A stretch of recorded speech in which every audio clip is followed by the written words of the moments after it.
ഇതുപോലത്തൊരു പ്രസാദ കഞ്ഞി ഞാൻ ഇതുവരെ കഴിച്ചില്ല കേട്ടോ. ആദ്യമായിട്ടാണ് ട്രൈ ചെയ്യുന്നത്. വന്ന വഴിക്ക് പെട്ടെന്നൊരു ചിക്കൻ സ്റ്റൂ കഴിക്കാനുള്ളൊരു പൂതി വന്നിട്ട് ഞാനൊരു സ്പോട്ടിൽ കയറിയിനെ. എന്നിട്ട് വർഷങ്ങൾക്ക് ശേഷം ഞാൻ ഇവിടുന്നൊരു കല്ലുമ്മക്കായ ബിരിയാണി ഓർഡർ ചെയ്തു. എൻ്റെ ജീവിതത്തിൽ മൂന്നാമത്തെ തവണയാണ് ഞാൻ കല്ലുമ്മക്കായ ബിരിയാണി കഴിക്കുന്നത്. അങ്ങനെ അവിടുന്ന് ഇറങ്ങി നേരെ പോയത് ഒരു ഇത്താൻ്റെ വീട്ടിലേക്കാണ്. ഈ ഇത്ത നോമ്പ് കാലത്ത് കുറച്ച് സ്പെഷ്യൽ കടികളെല്ലാം, അതായത് ഹോം മെയ്ഡ് സ്നാക്സെല്ലാം ഉണ്ടാക്കിയിട്ട് വിൽക്കാറുണ്ട്. അതായത് ഓരോ പ്ലേറ്റിലും 6 പീസായിട്ടാണ് ഈ ചിക്കൻ ടിക്ക കബാബെല്ലാം വരുന്നത്. 200 രൂപയാണ് ഒരു പ്ലേറ്റ് കബാബിൻ്റെ റേറ്റ് ഇവിടുത്തെ. ക്രീം ചീസ് കുനാഫ 280 രൂപയാണ് ഈ കുനാഫേൻ്റെ റേറ്റ് വരുന്നത്. പ്രസാദ സദ്യയിൽ ഞാൻ ഒരുപാട് തവണ പല സ്ഥലത്തു നിന്നായിട്ട് കഴിച്ചിട്ടുണ്ടെങ്കിലും ഇതുപോലത്തൊരു പ്രസാദ കഞ്ഞി ഞാൻ ഇതുവരെ കഴിച്ചില്ല കേട്ടോ. ആദ്യമായിട്ടാണ് ട്രൈ ചെയ്യുന്നത്. പക്ഷെ ഇതൊരു കാരണവശാലും ഒരു റെസ്റ്റോറൻറ്റോ അല്ലെങ്കിൽ അങ്ങനത്തെ ഒരു സ്ഥലമൊന്നുമല്ല.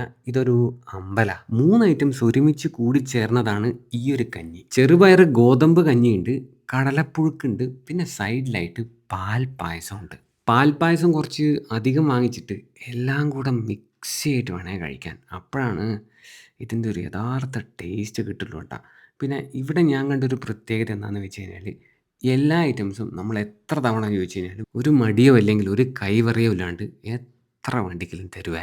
നല്ല ടേസ്റ്റുള്ളൊരു പായസക്കഞ്ഞി ആയിരുന്നത്. രാവിലെ 10:30 മുതൽ ഏകദേശം ഉച്ചയ്ക്ക് ശേഷം വരെ ഇവിടുന്ന് ഈ പായസക്കഞ്ഞി കിട്ടും കേട്ടോ.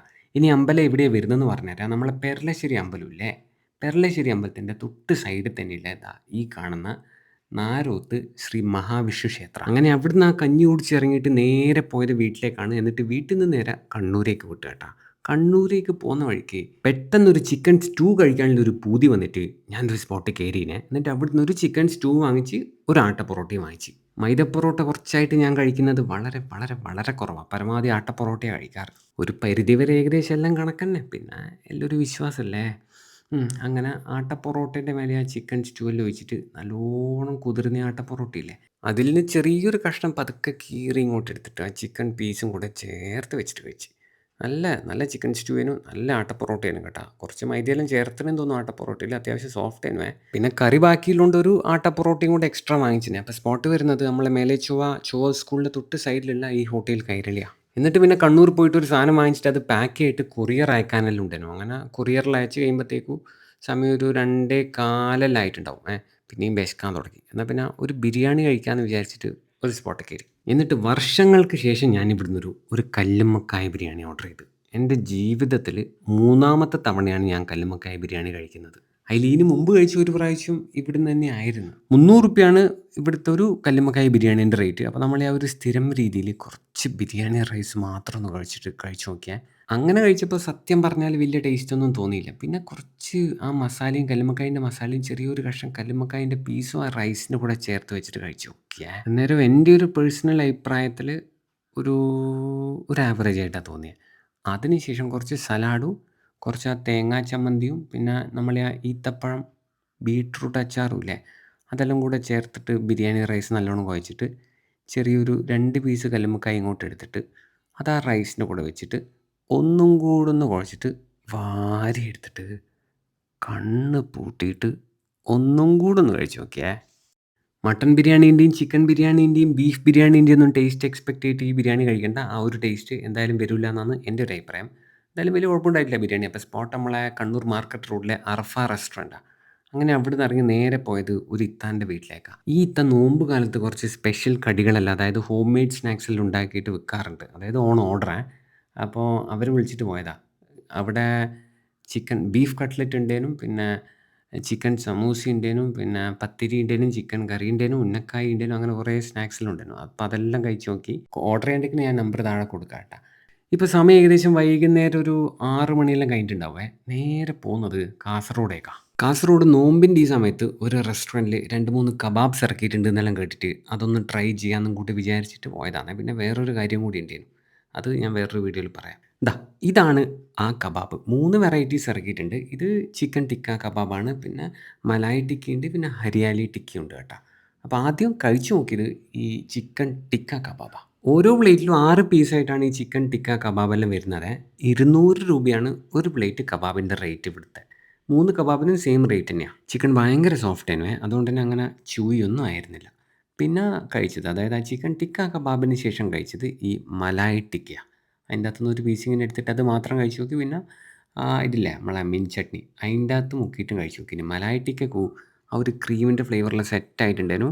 പക്ഷേ ആ ഒരു ഫ്ലേവർ കുറച്ചും കൂടെ ചിക്കൻ്റെ അങ്ങ് അകത്തോട്ട് പോയാൽ കുറേ കൂടി അടിപൊളി ആവുകയെന്നാണ് എൻ്റെ ഒരു അഭിപ്രായം. അവസാനം കഴിച്ചത് ഈ ഹരിയാലി ടിക്ക. ഇത് നല്ല ജ്യൂസിയാണ് കേട്ടോ. ഇതാ കാണുമ്പോൾ തന്നെ മനസ്സിലാവുന്നില്ല ആ പീസിൻ്റെ ഒരു ടെക്സ്ചറെല്ലാം. ഇതിൻ്റെ കൂടെ തന്നെ അറ്റാച്ച്ഡ് ആയിട്ട് അല്ലെങ്കിൽ കോംപ്ലിമെൻ്ററി ആയിട്ടൊരു റുമാലി റൊട്ടിയും വരുന്നുണ്ട് കേട്ടോ.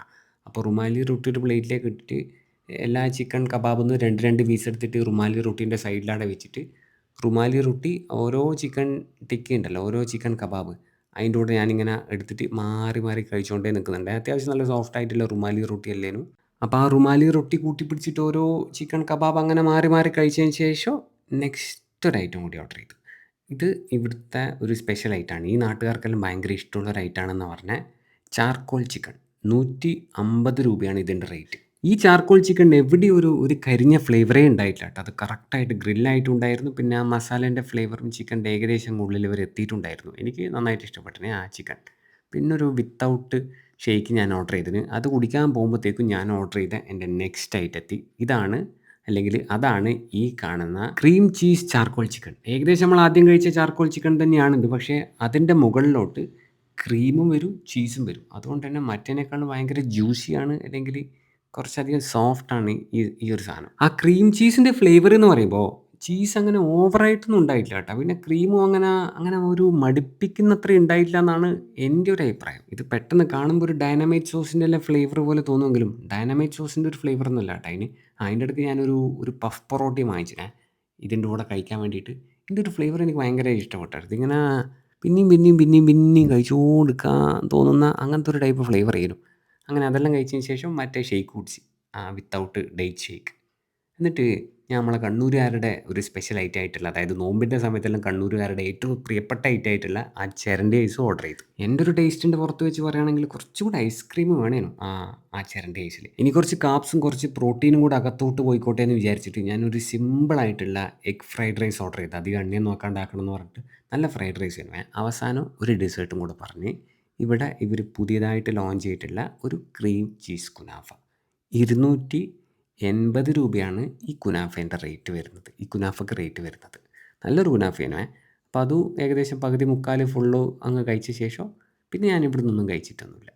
അപ്പോൾ ഈ സ്പോട്ട് എന്ന് പറയുന്നത് നമ്മളെ കാസർഗോഡ് മൂവി മാക്സിലെ തിയേറ്റർ അവിടെയുള്ള പെപ്പർ ഷാക്കാണ്. ഇവരുടെ കണ്ണൂർ ഔട്ട്ലെറ്റിൽ ഒരു സ്ഥിരം സന്ദർശകനാണ് ഞാൻ. പക്ഷേ ഇവിടെ കിട്ടുന്ന ചില ഐറ്റംസ് അവിടെ കിട്ടില്ല. അതായത് ആ ചാർക്കോൾ ചിക്കനോ പിന്നെ മറ്റേ ചിക്കൻ കബാബൊന്നും നമ്മളെ കണ്ണൂർ ഔട്ട്ലെറ്റിൽ കിട്ടില്ല. ഇതാണ് സ്പോട്ട് നമ്മളെ കാസർഗോഡ് മൂവി മാക്സ് തിയേറ്ററിലെ അതിൻ്റെ ഗ്രൗണ്ട് ഫ്ലോറിലുള്ള ഈ പെപ്പർ ഷാക്ക്. അപ്പോൾ ശരിയേ.